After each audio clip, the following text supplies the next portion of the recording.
Now, last team we're going to hit on this episode, let's kick it on down to Oxford, where the Ole Miss Rebels kicking off spring camp this week here on Tuesday as well. And, obviously the big story down there, all three coordinators gone, replacing 14 starting players, 33 lettermen from the first 10-win regular season team in program history. A lot to rebuild down there in Oxford, or reload is the term better suited for Lane Kiffin's program, the way they're attacking everybody in the transfer portal. And since we've last recorded, they've landed another one. Former SMU running back Eusebius Bentley was a coveted guy, went into the portal, immediately landed at Ole Miss. That's big because the Rebels lost their top 3 rushers and 4 of their top 5 from last season. Of course, they got Zach Evans from TCU. Now they got Bentley. They signed a really good player out of the high school ranks at the running back position. But it's going to be new faces all across the board for the Ole Miss Rebels.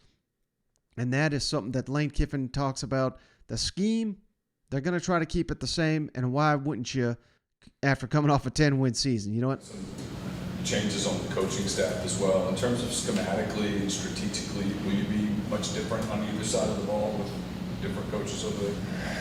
Not a whole lot. There'll be a lot of carryover, with defensively promoting from within, and Charlie on offense haven't been with us before, so I think that's really good for the players. There'll be some changes, but not overhauls, and that's what you should do. You win 10 games, you always want to try to get better and improve and, look at new ideas and things, but, not totally scratch. Kind of like what we did schematically a year ago on defense, where we dramatically changed. So I don't think you'll see a whole lot of difference from the outside. Have you all worked out who are going to be the offensive and defensive play callers yet, or is that kind of work in progress? That would be Partridge and Charlie. And of course, with Matt Corral off to the NFL, likely a first-round pick. I think the latest Mel Kiper projecting Corral to go to the Detroit Lions as their first-round pick. We'll see if that comes to fruition. But we got a big quarterback competition there at Ole Miss. A lot of people penciling in the Southern Cal transfer Jackson Dart as the guy, and he very well could be. But we got Luke Altmaier, who played sparingly last year after Corral went down. We got Kincaid Dent. Here's Lane Kiffin on the latest of how this competition is breaking down as spring has started in Oxford. How would you describe the seemingly quarterback battle that is going to start this spring? All 3 guys will have a chance. We've been in a lot of these over the years, more than we'd like, actually. At one point, I don't know, 3, 4, 5, 6. I think there was 6 of 7 years in a row we had a new starter. Between, I think, last year at USC, Alabama, and FAU. And so we've been very used to this. We had not had a returning starter really maybe 1 year out of all of that. So we've been in this, and again, it can be good because it makes everybody better because there's competition. In an ideal world, does someone emerge in the spring where they're the kind of the leader in the summer, or is that overrated? Always in these things, it would be best for it to be early from a standpoint of the team and everybody knowing it, but we're never going to rush it. These things have gone forever. We ideally never want it to go into the season where they're playing. Just that's never ideal, but that's even happened once. So you got to try to make the right decision. And the more time, the more input, the more information. We don't have preseason games, so the more you can get, the better. So you need to be patient sometimes. And then last thing, Kiffin's never going to bite his tongue when you ask him about NIL. And the $8 million man was brought up in this presser as well.